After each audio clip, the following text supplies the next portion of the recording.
बिस्मिल्लाहिर्रहमानिर्रहीम। दोस्तों साथियों, डॉक्टर शफीक चौधरी की तरफ से आप सबको मदीना शरीफ से अस्सलाम वालेकुम एंड वेरी गुड आफ्टरनून। जनाब, मैं इस वक्त अभी असर की नमाज़ अदा की है और मस्जिद के आते में खड़ा हूँ। शायद आपको मेरे सर के ऊपर से नज़र आ रहा हो रसूल पाक सल्लल्लाहु अलैहि वसल्लम का रोज़ा और गुंबद शरीफ जो ग्रीन कलर में है। तो बड़ी मुक़द्दस जगह है और मैं समझता हूँ बहुत ही मुस्तफ़ीद हो रहा हूँ मैं। जिन दोस्तों ने मुझे सलाम पेश करने का कहा, दुआओं का कहा, मैंने पूरी कोशिश की है और रोज़ा रसूल पर हाज़िर होकर उनके लिए दुआ की है। अल्लाह पाक कबूल फरमाए। एक मैं इस बात करना चाहता हूँ कि जब अभी मैं असर के लिए आ रहा था तो एक साहब मिले होटल में, तो मैं इसी तरह आ रहा था जैसे मैं इस वक्त आपको नज़र आ रहा हूँ। तो उसने मुझे कहा था भी आप किधर से, इंग्लिश में कहा किधर से हैं? तो मैंने कहा कश्मीर। तो उसने कहा अल्हम्दुलिल्लाह इंडिया। उसने ये क्या कर ऐसे कहा जैसे कि इंडिया, यानी जिंदाबाद लफ्ज़ तो नहीं उसका यूज़ किया, लेकिन इशारतन ये कह रहा था कि बहुत अच्छा आप लोग ठीक है। इससे पहले कि मैं कुछ जवाब देता तो वो तेज़ी से चल पड़ा, इसलिए कि असर का टाइम हो रहा था। इससे मुझे याद आती है कि तक़रीबन 2007-8 की बात होगी। उस वक़्त भी मैं रमज़ान शरीफ में आया था उम्रा करने के लिए। रोज़ा था मेरा, बाकी लोगों के भी रोज़े थे। तो मस्जिद नबवी के अंदर था मैं। यानी नोट करने वाली बात यह है कि मेरा रोज़ा था, मस्जिद नबवी में था, बावुज़ू था और वहाँ पर बैठकर मैंने जब जगह तलाश कर रहा था बैठने की, तो एक साहब ने मुझे अपनी कुर्सी थी जिस पर वो बैठे हुए थे तो हटाकर तो मुझे बैठने के लिए जगह दी। तो मैंने, जैसे कि वो कहते हैं, मैंने कहा जज़ाकल्लाह। अब मुझे नहीं पता था कि ये अरबी में भी कहते हैं, लेकिन हम लोग वैसे इंडिया पाकिस्तान के लोग भी जज़ाकल्लाह कहते हैं शुक्रिया अदा करने के लिए। तो वो एशियन आदमी था, कुरान पढ़ रहा था, तो जब बातें शुरू कर ली तो मैंने अंग्रेज़ी में बात की, तो उसने भी अंग्रेज़ी में बात की। फिर मैंने कहा भी आप किधर के हैं? उसने कहा भाई मेरा तल्लुक़ हैदराबाद से। मैंने कहा भी कौन सा हैदराबाद?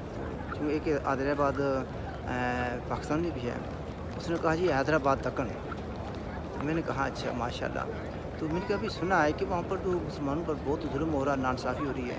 ये याद रखें कि ये मोदी का दौर नहीं था, ये 2008 के लगभग की बात है, 2007 या 8 की।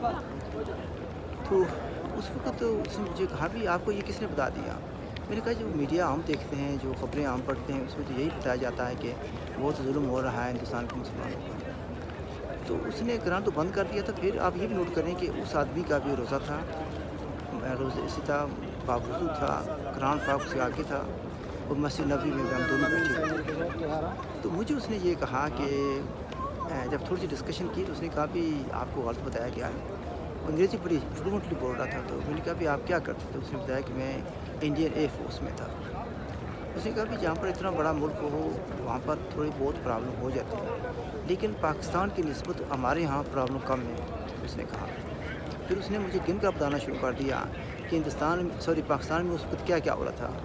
यानी उन दिनों, ये उस दौर की बात है जब पाकिस्तान के अंदर कोई दिन ऐसा नहीं होता था जब किसी जगह धमाका नहीं होता था। मसाजिद भी और दरगाह हैं, वहाँ पर भी हर जगह जो है ये बात होती थी।